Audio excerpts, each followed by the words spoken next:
Hello student, I am Ankita Sahu, your teacher. तो देखिए, जो मैंने आप लोग को लास्ट वीडियो सेंड की थी, तो उसमें मैंने आप लोग को शांग तथा शाइन काल ख़त्म हुआ था आपका, मतलब ये जो टॉपिक था शांग और शाइन काल डायनेस्टी थी, ये टॉपिक आपका कंप्लीट हो गया था। उसके बाद मैंने चाउ डायनेस्टी स्टार्ट कर दिया था। तो जो इससे पहले वीडियो भेजी थी, लास्ट वीडियो, उसमें चाउ डायनेस्टी के बारे में बताया था आप लोग को कि चाउ डायनेस्टी कैसे स्टार्ट हुई, जब शांग शासकों पर चाउ शासकों ने आक्रमण किया, विद्रोह किया, उन पर अपना अधिकार स्थापित कर लिया। उसके बाद चाउ शासकों ने और एक शक्ति के रूप में उभरे। उसके बाद जो चाउ शासक थे, उन्होंने इसको दो काल में डिवाइड किया है, किसको? चाउ काल को। इसमें जो प्रथम काल है, उसमें जो राजधानी उन्होंने बनाई प्रथम काल में, वो सेंसी प्रांत को बनाई थी, और जो द्वितीय काल है, उसमें लोयांग को इन्होंने राजधानी बनाई। फिर कन्फ्यूशस जो चीनी दार्शनिक था, उसने पूर्वी चाउ को 2 पार्ट्स में डिवाइड किया, 2 भागों में बांटा था, बसंत और पतझड़। इन 2 भागों में कन्फ्यूशस ने जो है डिवाइड किया था। फिर इसमें जो है, इस युग में चाउ काल में अंत्येष्टि संस्कार और कर्मकांड, धार्मिक कर्मकांड बहुत बढ़ गए थे, मतलब मृतकों को दफनाना इन्होंने बहुत प्रभावशाली ढंग से स्टार्ट कर दिया था। और इसमें जो इसको कन्फ्यूशस ने बताया हुआ है कि ये चाउ काल जो है वो स्वर्ण युग कहा जाता है। और स्वर्ण युग क्यों कहा जाता है? क्योंकि राज दरबार में इनकी साहित्य कला और संगीत और कलाएं, ये सारी जो है इनको प्रोत्साहन मिला, इनको चरम सीमा तक पहुंचाया गया। इसीलिए कन्फ्यूशस ने चाउ डायनेस्टी को जो है गोल्डन पीरियड बताया हुआ है। फिर कन्फ्यूशस ने बताया यहाँ पे कि जो चाउ शासक थे, वो अपने धार्मिक उद्देश्य से लिखते थे पात्रों पर, तो ये जो है इतिहास जानने का एक स्रोत बन गया। इसी से इतिहास के बारे में जानकारी मिलती है। तो इस युग में जो है कला के अधिक नमूने नहीं प्राप्त हुए हैं। इनकी जो पात्रों पर लिखावट है, उन्होंने उसका स्थान ले लिया था, कलाओं का स्थान ले लिया था। मैंने कुछ चित्रण आप लोग को एग्जाम्पल के तौर पे बताया था कि ये चित्रण यहाँ पे मिले हुए हैं। देखिए, ड्रैगन तो आपको स्टार्टिंग से लास्ट तक पढ़ना है, क्योंकि ड्रैगन इनका शुभ सूचक माना जाता है, तो ड्रैगन का अंकन तो हुआ ही है।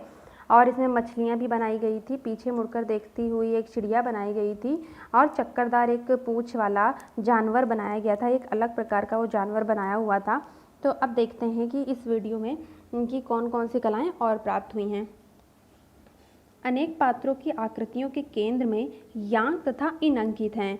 तो देखिए, जो पात्रों पर डिजाइनिंग की हुई है, अलंकरण मिला हुआ है, तो उनमें सेंटर में जो है यांग तथा इन अंकित करते थे। यांग तथा इन मैंने जो है आपको फर्स्ट वीडियो जो आपको चीन की कला की भेजी थी, उसमें बताया था कि यांग का मतलब होता है स्वर्ग और इन का मतलब होता है पृथ्वी। और ये जो इसके डिजाइनिंग होती थी, केंद्र में जो अंकित करते थे, तो एक का जो सिर होता है वो ऊपर की तरफ होता था और दूसरे का नीचे की तरफ होता था। देखिए, आपको दिखाती हूँ, ये चित्रण मैंने आप लोग के भी शेयर किया है।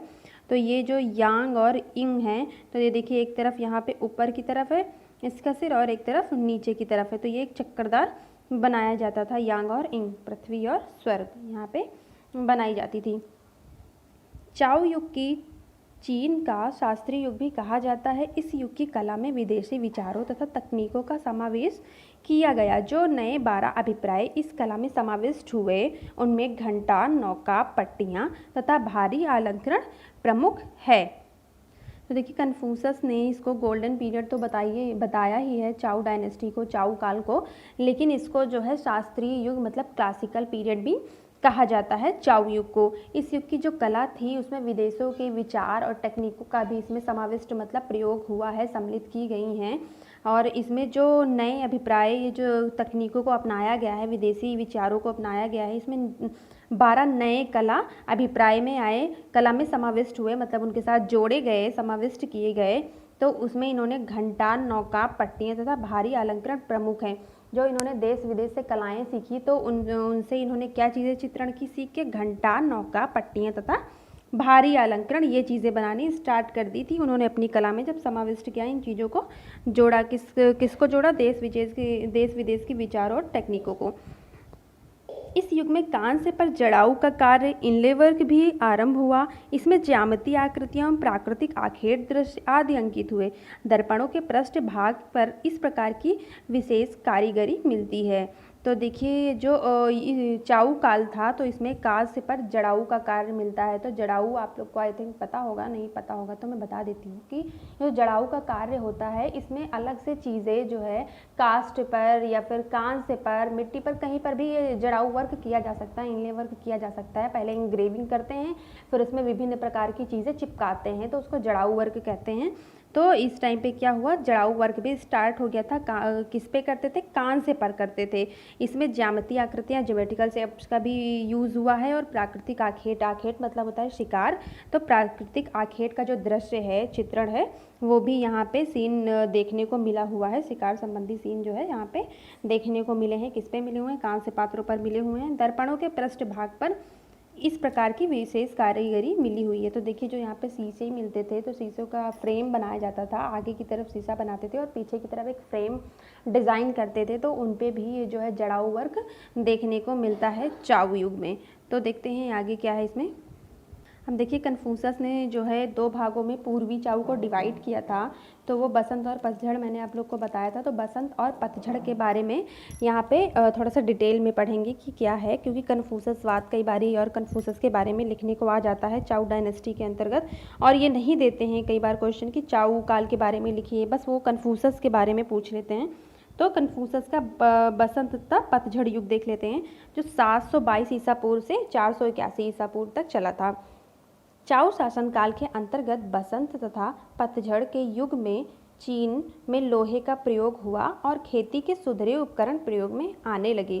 तो देखिए जो चाऊ शासनकाल है इसके अंतर्गत बसंत और पतझड़ जो युग कन्फ्यूशस ने बताया है, तो इसमें क्या हुआ, चीन में लोहे का प्रयोग होने लग गया। देखिए मैंने आप लोग को अभी तक अस्थि उपकरण बताया, काष्ठ से उपकरण बताए बने हुए, कांस्य से बनाए, मिट्टी से बताए, मृणपात्र बताए, लेकिन जो है अभी क्या है, इसमें बसंत और पतझड़ जो युग बताया इसमें लोहे का भी प्रयोग मानव करने लग गया था। जो चाऊ शासनकाल के लोग हैं वो करने लग गए थे। तो इससे क्या हुआ, खेती में और भी जो सुधरे उपकरण थे, मतलब और भी जो है उनको अच्छे से उपकरण बनाने लग गए, जो खेती में यूज़ हों उस तरह के उपकरण बनाने लग गए और ये प्रयोग में लाने लग गए। किससे बने हुए, लोहे के बने हुए।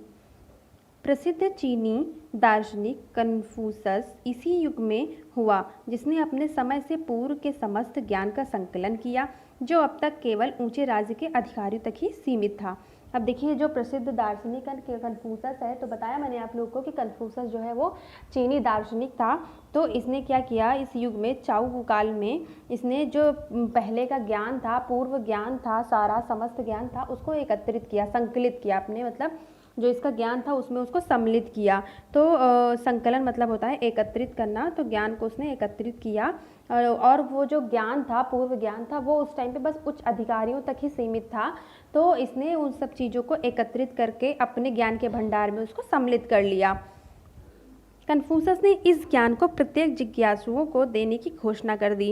देखिए जो ऊपर लाइन बताई हुई है कि राज्य की अधिकारियों तक ही सीमित था। जो पूर्व ज्ञान है वो बस अधिकारी ही उनके बारे में जानते थे, जो उच्च राज्य के थे। लेकिन कन्फ्यूशस ने क्या किया कि जिज्ञासु, जो उनको जानने की इच्छा रखते हैं, जिज्ञासु मतलब होता है जानने की इच्छा रखना, तो जो उसको जानने की इच्छा रखते थे, जो उसके जिज्ञासु थे, तो उनको भी जो है घोषणा कर दी कि मैं उनको भी ये ज्ञान प्राप्त कराऊंगा, उनको भी ये ज्ञान दूंगा। अपने संकलन में उसने लोक कविताओं एवं गीतों को भी सम्मिलित कर लिया। देखिए जो लोग लिखा है तो यहाँ पे लोक होगा, आप लोग सही कर लीजिएगा। तो अपने संकलन में लोक कविताओं को उसने और गीतों को भी सम्मिलित कर लिया। मतलब इन सारी चीज़ों के साथ साथ जो पूर्वी ज्ञान था उसके साथ साथ इसने जो है कविताओं और गीतों को भी महत्व दिया, और जो उसका संकलन था, ज्ञान का संकलन था, उसमें उसने सम्मिलित कर लिया। मृत्यु के पश्चात उसे राजकीय दार्शनिक के पद से सम्मानित किया गया। देखिए जहाँ पे जो दार्शनिक था कन्फ्यूशस, तो इस जब ये मर गया, इसके मृत्यु के पश्चात इसको एक सम्मान दिया गया। तो क्या था वो, राजकीय दार्शनिक, ये इसका पद था जो मृत्यु के पश्चात इसे प्राप्त हुआ। किसको प्राप्त हुआ, कन्फ्यूशस को प्राप्त हुआ। अब नेक्स्ट देखते हैं क्या है। उसने जो सिद्धांत प्रचलित किए हैं उन्हें कन्फ्यूशसवाद कहा जाता है। तो कन्फ्यूशस का कन्फ्यूशियन वो जो इज्म है वो उसने दिया हुआ है सिद्धांत। अब आगे देखते हैं। राजकीय जीवन, राजसभा, शिक्षा अकादमियों, चित्रण के विषय, सामाजिक आचरण, संस्कार तथा उत्सव, सभी पर उसकी शिक्षा और आदर्शों का प्रभाव पड़ा। तो देखिए जो चीन की राजकीय जो जीवन था, राजसभा थी, शिक्षा के जो एकेडमी थे और चित्रण के जो विषय थे, सामाजिक विषय थे, उन सब पर जो है उत्सव पर, इन सब पर जो है वो कन्फ्यूशस का जो है प्रभाव पड़ा। जो इसका शिक्षा और आदर्शों का प्रभाव था वो उनके जो है जीवन पर पड़ा। किसके जीवन पर? चाउ डायनेस्टी के जो लोग थे उनके जीवन पर। पूर्वजों, राजाओं, वीरों के चित्र अधिक महत्वपूर्ण हो गए और चित्रकला को कविता की सहायक मान लिया गया। अब देखिए क्या हुआ इस टाइम पे, किस टाइम पे बसंत और पतझड़ के युग में जो पूर्वज थे, राजा थे, वीर थे, तो इनके जो चित्र हैं वो अधिक महत्वपूर्ण माने जाने लग गए। और जो नॉर्मल चित्रकला थी वो कविता की सहायक मतलब वो कविता के साथ साथ बना देने वाली ऐसे चित्रण जो है मान ली गई, सहायक बन गई। बस उस टाइम पे किस चीज़ को महत्व मिला? पोर्ट्रेट को महत्व मिला, जो राजाओं और वीरों और पूर्वजों के थे। फिर आगे देखते हैं, चीन के शासकों की शिक्षा के लिए शाही एकेडमी पहले से ही कार्यरत थी। कन्फ्यूशस ने शाही एकेडमी की शिक्षा पद्धति को भी प्रभावित किया। अब देखिए जो चीन के शासक थे उनके लिए शाही मतलब इनके लिए जो है रॉयल एकेडमी बनाई जाती थी, वो पहले से वहाँ पे बनी हुई थी। तो कन्फ्यूशस जो है उसने इनकी जो शिक्षा पद्धति थी, जो इनकी पढ़ाने की टेक्निक थी, तो उन पर भी इसका प्रभाव पड़ा। किसका? कन्फ्यूशस का। अब आगे देखते हैं,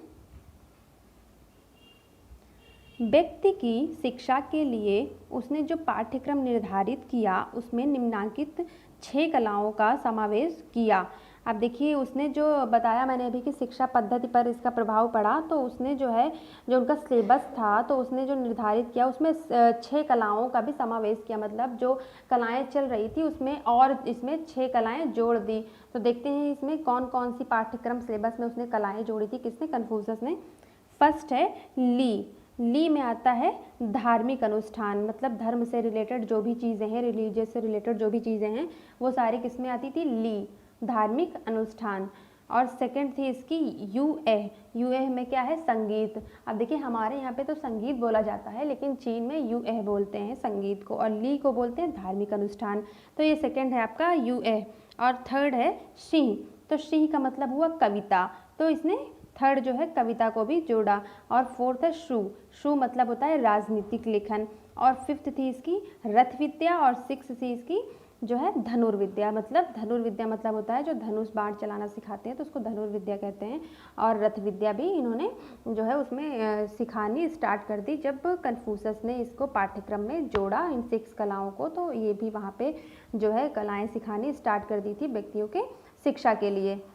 देखिए चाउ डायनेस्टी में क्या करते थे, जब राजा को ये दफनाते थे, जब उनकी मृत्यु हो जाती थी तो उनके साथ साथ क्या करते थे, ये सेवकों को भी दफना देते थे। मतलब उनके साथ जो भी सेवक कार्यरत होते थे उनको भी उनके साथ दफना देते थे, जीवित दफना देते थे। तो कन्फ्यूशस ने क्या किया? कन्फ्यूशस ने राजाओं के साथ साथ सेवकों तथा परिवार जनों को जीवित, यहाँ पे करने गलत लिखा है बेटा, तो यहाँ पे गाड़ने होगा, ये करने गलत लिखा है, तो यहाँ पे जीवित गाड़ने से रोका तथा उनकी खिलौने के रूप में प्रतिकृतियाँ दफनाने की प्रथा आरंभ की। तो क्या करते थे, जो राजा महाराजा होते थे उनके साथ जीवित जो उनके परिवारजन होते थे, जिनकी इच्छा होती थी कि हाँ हमें इनके साथ दफनाया जाए, तो उनको भी दफनाते थे। और उनके जो सेवक होते थे तो राजा महाराजाओं के साथ उनको भी जीवित दफना देते थे। तो क्या किया कन्फ्यूशस ने? कन्फ्यूशस को लगा कि हाँ ये चीज़ें तो गलत है कि जीवित इंसान को भी राजाओं के साथ दफनाया जा रहा है, मतलब एक की तो मृत्यु हो ही गई है, उसके साथ साथ और जीवित को भी हम मृतक बना रहे हैं। तो इसीलिए कन्फ्यूशस ने क्या किया, उससे रिलेटेड जो है एक खिलौना तैयार किया और उसकी प्रतिकृतियाँ, मतलब जैसे सेवक है तो उससे उसकी तरह का एक कोई खिलौना, उसकी जो थोड़ी सी प्रतिकृति, मतलब उसकी अनुकृति, प्रतिछाया उसने बनानी स्टार्ट की। और क्या किया, उसके साथ दफनाना स्टार्ट किया। किसके साथ? जो मृतक होते थे राजा महाराजाओं उनके साथ दफनाना स्टार्ट किया और उस प्रथा को बंद किया जो जीवित को दफनाते थे। तो खिलौने के दफनाने की जो प्रतिकृतियाँ थी वो कन्फ्यूशस ने स्टार्ट किया। आज इन्हीं के आधार पर तत्कालीन सभ्यता की अनेक बातों की जानकारी प्राप्त हो रही है। तो देखिए क्या हुआ, जब वो मृतकों के साथ एक जीवित इंसान को दफनाते थे तो उससे हमें बहुत सारी इतिहास संबंधी जानकारी नहीं मिलती है, लेकिन जब उनके साथ साथ खिलौनों को दफनाया जाने लग गया, उनके साथ साथ और भी चीज़ों को दफनाया जाने लग गया, तो क्या हुआ, हमें जो है उस सभ्यता की अनेक जो बातें हैं उनके बारे में हमें पता चलता है। तो इन्हीं अवशेषों के आधार पर जो अवशेष मिले हुए हैं मृतकों के साथ साथ, तो इन्हीं अवशेषों के आधार पर सभ्यता की जानकारी मिलती है। तो देखिए जो आपको नेक्स्ट पढ़ाऊँगी, जो नेक्स्ट वीडियो होगा आपका होगा कन्फ्यूशसवाद, कन्फ्यूजनिज्म जो होगा वो पढ़ाऊँगी। तो अभी ये जो आपका बसंत और पतझड़ युग था वो यहीं पे जो है ख़त्म हुआ। और अगर आपको इससे रिलेटेड कोई भी चीज़ नहीं समझ में आई हो, कोई भी वर्ड, कोई भी चाइनीज़ जो वर्ड यूज़ किए गए हैं उनके बारे में अगर आप लोगों को कुछ पूछना है तो मैसेज करें। Thank you.